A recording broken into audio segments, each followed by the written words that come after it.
विद्यार्थियों, इस YouTube channel पर आपका स्वागत है। आइए आज हम समांतर श्रेणी के n पदों का योगफल ज्ञात करने का सूत्र सिद्ध करते हैं। देखिए, हम मान लिए हैं, माना कोई समांतर श्रेणी दी हुई है और इस समांतर श्रेणी का प्रथम पद a है, सार्वयंतर यानी कॉमन डिफरेंस d है। इस समांतर श्रेणी का n वां पद l है और n पदों का योगफल यस है। हमें n पदों का योगफल यस का ही मान ज्ञात करना है। तो लिखता हूं, तो माना दी हुई समांतर श्रेणी का प्रथम पद a, सार्वंतर d, n पद l और n पदों का योगफल यस है, तो यस बराबर हो जाएगा, यस माने सभी पदों का योगफल। यस योगफल को निरूपित कर रहा है, तो आइए यस का मान ज्ञात करते हैं, योगफल करते हैं। पहला पद क्या है, a प्लस दूसरा पद क्या हो जाएगा, a प्लस d प्लस तीसरा पद a plus 2d plus dot dot dot dot dot कर देते हैं। देखिए, डॉट डॉट डॉट करने के बाद अंतिम पद प्लस अंतिम पद यल है और यल के पहले का एक पद मैं लिखता हूं, तो यल के पहले का एक पद क्या हो जाएगा, देखिए इसके यल के पहले का एक पद हो जाएगा प्लस यल माइनस डी हो जाएगा, यल माइनस डी। कैसे यल माइनस डी होगा, अब देखिए एक श्रेणी में लिखता हूं, यहां 2 4 1 4 7 10 डॉट, ये मान लीजिए एक श्रेणी है, इसका अंतिम पद 10 है। इसमें पहला पद क्या है, ए का मान है 1 और कॉमन डिफरेंस जी कितना हो जाएगा, कॉमन डिफरेंस 4 में से घटाएंगे 3। अब पहला पद ए है, 1 है, तो इसमें कॉमन डिफरेंस डी का मान 3 जोड़ेंगे, दूसरा पद हो जाएगा। और अंतिम पद 10 है, इसके पहले का पद आपको लिखना है, तो अंतिम पद में से जो कॉमन डिफरेंस डी है उसको घटाएंगे, 10 में से 3, डी का मान 3 घटाएंगे तो अंतिम से ठीक पहले का पद प्राप्त होगा। इसी तरह से पहला पद ए लिखा, दूसरा पद ए प्लस डी, तीसरा पद ए प्लस 2d, अंतिम पद यल और अंतिम से ठीक पहले का पद क्या हो जाएगा, यल माइनस डी। अब देखिए,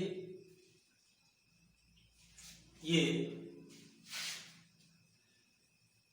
समांतर श्रेणी के n पदों का योगफल हमने ज्ञात कर लिया। अब फिर देखिए, इसको उल्टे क्रम में लिख रहा हूं, पदों को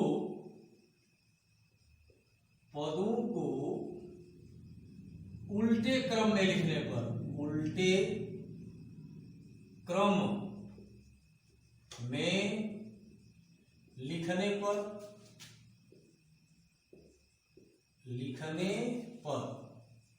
तो देखिए उल्टे क्रम में लिखा जाएगा, तो यस यहां है ही, यस इक्वल टू क्या हो जाएगा, पहले यल लिखेंगे, यल प्लस उसके बाद लास्ट से दूसरा पद, तो क्या हो जाएगा, यल माइनस डी और लास्ट से तीसरा पद अगर लिखें तो यल माइनस क्या हो जाएगा, 2d हो जाएगा और dot dot dot dot dot, और इधर का पद क्या है, a प्लस डी और सबसे अंत वाला पद क्या है, प्लस a है। देखिए, यहां इस समांतर श्रेणी के सभी पदों को कुल n पद है, n पदों को जोड़ा गया, ये प्राप्त हुआ। इसे उल्टे क्रम में लिख दिया गया तो यह प्राप्त हुआ। अब इन दोनों श्रेणियों को जोड़ा जाए, दोनों श्रेणियों को जोड़ने पर अगर इसको समीकरण 1 और इसको समीकरण 2 लिखते तब समीकरण 1 और समीकरण 2 को जोड़ने पर यहाँ लिखा जाता। भाई जोड़ते हैं तो बाएं पक्ष में बाएं पक्ष को जोड़ेंगे तो यस प्लस यस क्या हो जाएगा 2s, 2s इक्वल टू, ये देखिए पहला पद a प्लस इसका पहला पद l प्लस इसमें देखिए क्या है a प्लस d, इसका दूसरा पद l minus D plus l minus D, फिर देखिए plus a plus 2d plus क्या लिखता हूं प्लस a प्लस 2d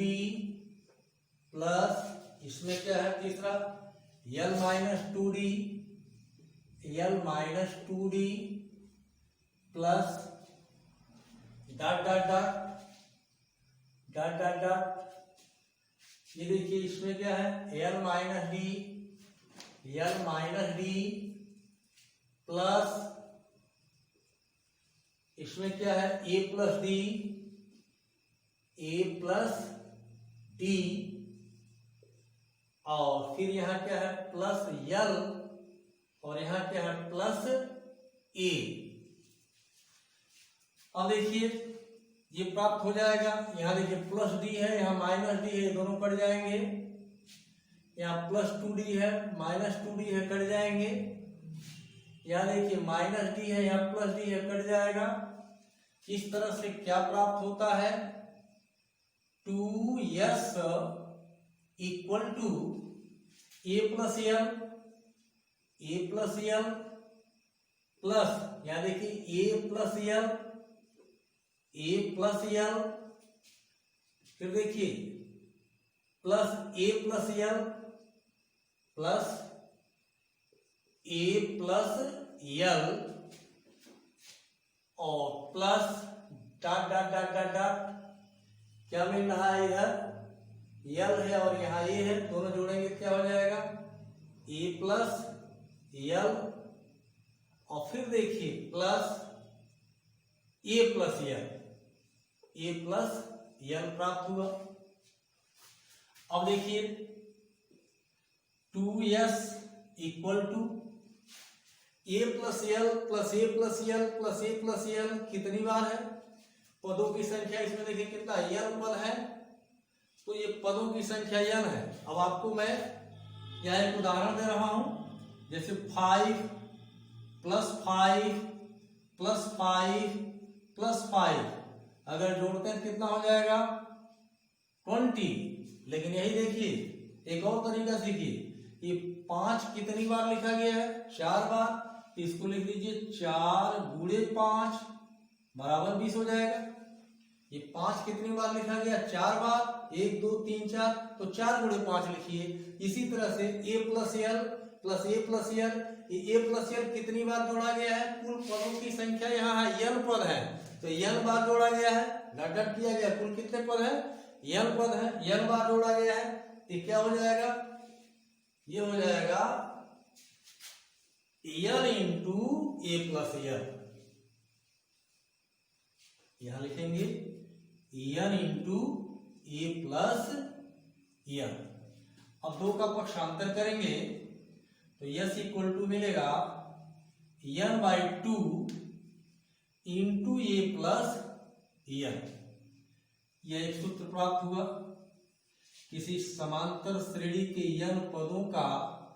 योगफल ज्ञात करने का यह सूत्र प्राप्त हो गया। अब देखिए इसमें यल का मान रखने पर यही सूत्र क्या होता है, देखिए यल बराबर, यल क्या है यलवा पद है, एल बराबर यल है तो यहां लिखेंगे यल बराबर A plus N minus 1 into D रखने पर, अब क्यों ए बराबर A plus N minus one into D लिखा जा रहा है। यह एनवा पद है और एनवे पद का सूत्र ये है। एन का मतलब एन, एनवा पद, एनवा पद का मान ये है और ये एनवा पद एन है, तो एन बराबर ये रखेंगे। इसमें यही सूत्र क्या बन जाएगा, देखिए S equal to N by two into A plus, यहाँ एक ब्रैकेट बढ़ जाएगा, ए प्लस या ए प्लस एन की जगह क्या लिखेंगे, A plus N minus one into D. अब देखिए ब्रैकेट तोड़ते हैं तो ब्रैकेट तोड़ने पर क्या हो जाएगा, या मत न तोड़े, यही दोनों जोड़ लें। तो इस तरह से यहां ये सूत्र प्राप्त होता है, S equal to half N bracket ये प्लस ए 2a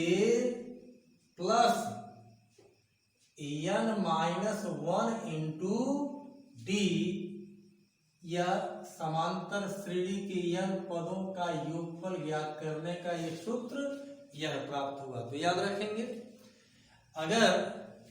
किसी समांतर श्रेणी का प्रथम पद ए दिया हो और अंतिम पद एन दिया हो, तो और तब उस समांतर श्रेणी के सभी पदों का योगफल यस बराबर N by two into A plus N सूत्र से ज्ञात होगा। लेकिन अगर किसी समांतर श्रेणी में पदों की संख्या ए और एन दिया हो, ए और डी दिया हो, कॉमन डिफरेंस दिया हो, ए का मान दिया हो, एन का मान दिया हो, तो उस समांतर श्रेणी के सभी पदों का योगफल या एन पदों का योगफल ज्ञात करने का यह सूत्र लागू करते हैं।